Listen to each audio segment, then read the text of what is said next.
want to look at why addictions are very difficult to break. Millions of people around the world are affected by this. The youth are the most affected, but it affects all ages, all groups, all races, all social and economic and educational backgrounds. So, what makes addictions very challenging? Well, an addiction refers to a chronic mental condition characterized by a compulsive engagement in a behavior or use of a substance, despite it eating you up and messing you up big time. So it's disrupting your social life and everything, but you keep showing up. It's a multifaceted issue that affects us physically, psychologically, and socially. And breaking free can be notoriously challenging, and you need to have a comprehensive treatment and ongoing support, not just someone who shows up once, but it must be ongoing. So what makes addictions very difficult to break free from? So before we go on, please hit the subscribe button, like and share this video with someone else. It will help us grow as a channel, and it will help YouTube to recommend this video for someone else. So don't be selfish. Hit the subscribe button, share, comment on the page. Let me know your thoughts, what you think about this topic.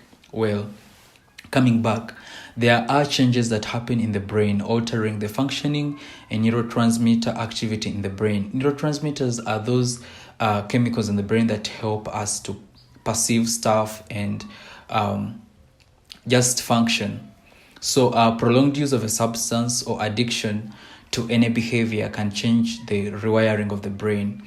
Then there is also something we call psychological dependence, where individuals experience intense cravings and always being preoccupied with a substance or behavior. And people who use addiction to cope with stress, anxiety, or negative emotions find it very extremely challenging, because these are things we face every day. So if you're using an addiction to cope, you're going to get hooked. And then there is something we call physical dependence and withdrawal.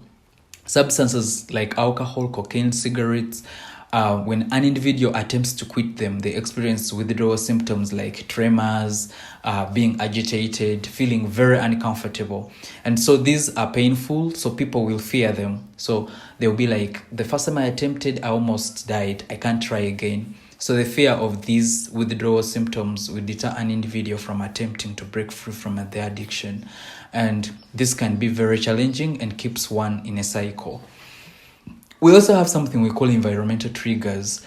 Addictive behavior are reinforced by environmental triggers, which also keep pushing someone into the habit. So it could be a place, it could be an object, it could be specific situations. Are you using it when you're stressed up? Is it peer influence? Is it it being available? So every time you try to quit, your triggers will be looking at you and pushing you into the habit. Then we have mental health disorders, people who have depression, anxiety, and trauma-related conditions.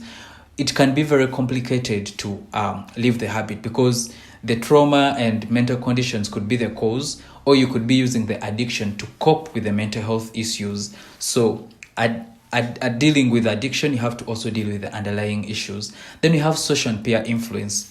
So if you are in a group that constantly abuses the drugs, it doesn't matter how many times you're going to try, you will not manage. So you want to change your circle or something like that. If your social circle is abusing the drugs or doing something that you want to run away from, you may want to leave them or something like that. Otherwise, it will be very difficult for you to break. And then relapse. If you keep falling back into the habit, you may lose the motivation to try to break free. That's why we say relapse is okay when you're healing from addiction, but then it doesn't have to be the norm. If it happens once in a while, and if the interval between the relapses keeps widening and widening, it's a sign that you're doing very well. We have also social stigma and shame. If someone opens up and they are shamed for the habit in which they are stuck, it becomes challenging for them to ask for help. So we need to love, to be kind, to show grace to people who are struggling, such that they can be able to open up and utilize the help that is available around us, such that they can be able to break free from the habits that they are stuck in. Then we have other people like Bududa here right now. It's very difficult to get help because these centers are in towns, Kampala and other places within the city. So what happens to a man who is addicted and he's here in the village? They don't have the treatment centers nearby, they don't have support. So this also makes it very challenging for them.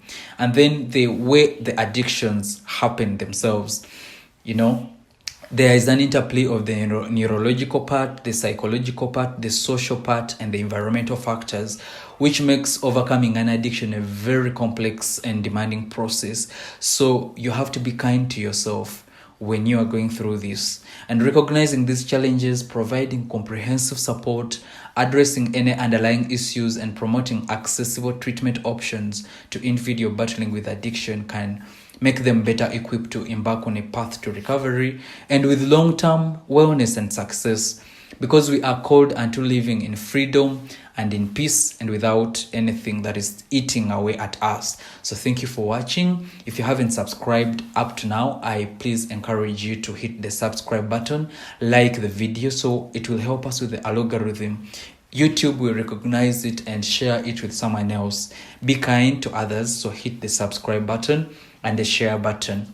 So if you are tired, don't stop but rest. So rest is good for you. Look after yourself and your loved ones. Thank you for watching.